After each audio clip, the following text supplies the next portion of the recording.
Artinya kalau Anda mencuci di mesin cuci, biarkan baju dahulu, masukkan ke mesin cuci, baru air didatangkan.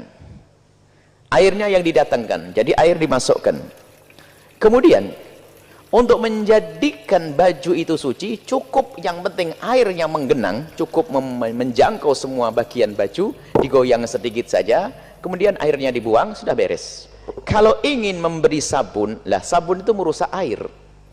Air sedikit, kalau terkena sabun, maka air tersebut menjadi tidak bisa mensucikan. Membersihkan iya, tapi tidak bisa mensucikan. Maka waspada, sabun jangan Anda berikan di awal basuhan. Akan tapi sabun baru Anda berikan kalau memang sudah terbukti baju itu suci. Karena saat ini Anda tidak mensucikan lagi, tinggal membersihkan. Anda kasih sabun. Setelah Anda kasih sabun, suka-suka mau dibilas, gak dibilas, terserah.